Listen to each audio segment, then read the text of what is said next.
don't throw like Mahomes, but they're good. But this season, like none I ever remember, the NFL middle class, they've restored the NFL middle class. Geno, Sam Darnold, Baker Mayfield, and Andy Dalton are crushing it. To give you a sense, Darnold leads the NFL in passing touchdowns and passer rating. Baker leads it second in passing touchdowns and a 71% completion percentage. Geno Smith has thrown for the most yards, and Andy Dalton, through 2 games, has as many touchdown passes as Aaron Rodgers does for the season. So simply put, they're very, very good at their craft, and they're not nearly as expensive. So go look at the receiving core for Sam Darnold, Geno Smith, and Baker Mayfield, and then go look at the receiving core for, like, Josh Allen or, a Dak Prescott. Or if Rashee Rice is hurt, yikes, Patrick Mahomes. So I don't know if these guys hoist trophies, but you win 10, 11 games, everybody in the building keeps their job. You're not getting fired if you make the playoffs and lose with Baker Mayfield or Geno Smith or Sam Darnold or Andy Dalton, although I think that's a long shot. But he's played great. So it's and I think what you're watching here is the reality of this league is you have to make decisions. And that's why guys like me push back on the Tua contract. If you're going to pay the big money, which is going to limit what you can pay a backup quarterback, an offensive line, a second corner, like Miami, this thing goes sideways really fast if the quarterback gets hurt. It's why I push back on Dak Prescott. He's not Lamar, Mahomes, Allen, or Burrow. So his contract does matter. It limits what they can do offensively. So my point is, the best place to be in the NFL is to have a superstar quarterback, a superstar that we don't argue over. There's an argument, and I think it's pretty clear. The second best place to be isn't having Dak. I mean, I just watched Brock Purdy in an NFC championship. The second best place to be is having a Dalton, a Baker, a Geno, and a Darnold not making much, but stacking your roster and then drafting a quarterback and letting him sit. There's only 6 guys in the world that do this at the next level. And even guys we like, Jalen Hurts and Trevor Lawrence, suddenly we're not hot on. So you can go back and forth and argue. You don't want to settle at quarterback, but look at what is happening to the middle class. J-Mac, the blue-collar quarterbacks are making football great again. Mufka. They are making it great again. And tonight you're going to see Baker and Kirk Cousins right now are kind of the middle-class guys. They make good money. They don't make stupendous money. But look at the weapons both of them have. Look at Darnold's weapons. If you watch the Seahawks get 38 first downs on the road, they're stacked at running back, tight end, wide receiver.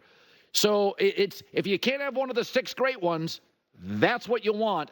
Veterans, B guys, coachable, and great at their craft. Baker Mayfield talking about the matchup with Kirk tonight. It's a great opportunity for us to continue to build what we've had so far. But, I think back at last year. Every year is different, but think back at last year, we were 3-1 at this point too. Now I wouldn't say that we operated as clean and we knew our identity. But right now, don't take anything for granted. Just because you start 3-1, like you said, it's a long year. Got to continue to improve and just build as the year goes on. Darnold, Baker, Geno. I'm sorry, but look at the current NFL stats with quarterbacks, passing yards, passer rating, touchdowns, yards. It's the guys with stacked rosters who aren't quite as dynamic. J-Mac with the news. No. Turn on the news. This is the Herdline News. We'll start with this Bengals-Ravens game. How is this not a primetime game? This is a fantastic 1 p.m. the game. Bengals haven't held up their end of the bargain. Yeah, but come on, divisional matchup. Did you see Burrow? Lamar. You get 2 of the top 5 quarterbacks I'll watch it. Obviously. Bengals did start 0-3 before they smashed Carolina on the road last week. Joe Burrow knows how big of a moment this week is against the Ravens. Burrow said, I'm going to have to play damn near perfect. That's how I'm preparing. So it's an exciting opportunity. Burrow has played 7 games against Baltimore. I just looked this up. 12 touchdowns, 4 picks. He's shown really well against all the defenses they've thrown at him. I'm not a believer in this Ravens defense. I don't know if you are. I know they shut down Buffalo. I think it's an offensive-led team. Right. I would say so the total has gone up on this game. Buffalo's going to be led by their offense, too. Kansas City right now is led by their defense. Yeah. This should be a fantastic game. I don't know. where are you leaning here? So, is this just a watch? Don't bet. There's no real That's edge. how I feel about it. I thought Joe Burrow saying this week, I have to play, quote, a damn near perfect game for us to win, is really enlightening. It tells you why he met with Zach Taylor after the game. Is this is an organization that has been cheap. They have been moving off players for a year before they've even signed Jamar Chase. The Brown family, you can say what you want, you can push back, historically cheap. I think they still are. They're just cheap with a great quarterback. But the reality is Joe Burrow's sitting here saying, well, Kansas City, they got Chris Jones, they got Spags. It's not just that you got to pay Joe Burrow. We all get it. He's one of those 6 or 7 guys top of the planet. But I always feel like there are certain ownership groups that will extend it to they'll put the chips all the way into the table, not doing Groupons as you're waiting for Jamar Chase to be signed. And I feel like you guys are moving off the back end of your defense. This is why the back end of your defense is atrocious. It's weird. The Bengals also 2 losses at home to the Patriots and Washington. Those are 2 teams that were not expected to be good at all. And this is a big home spot for them as an underdog. Yeah, it's kind of their season. If I can get a 3, it's 2.5. If I can get a 3, I'm taking the Bengals. I don't think it's going there. Probably. I think everybody knows if it gets to a 3, that's where all the money goes. It's a smash spot, yeah. Next up is the Cowboys. Brandon Cooks, this infection in his knee, not great. He will be out this week. Who's the backup, you ask, Colin? It's a toss-up between someone named Jalen Tolbert and someone named Jalen Brooks. Tolbert's kind of interesting. Tolbert's okay. Come on. He's like a number 3 or 4. Yeah. Like, right now, the Cowboys' offense is all Dak and CD. Obviously, defenses know that. Despite Devontae Adams being on the market, Mike McCarthy says he's comfortable with Dallas's pass-catching options.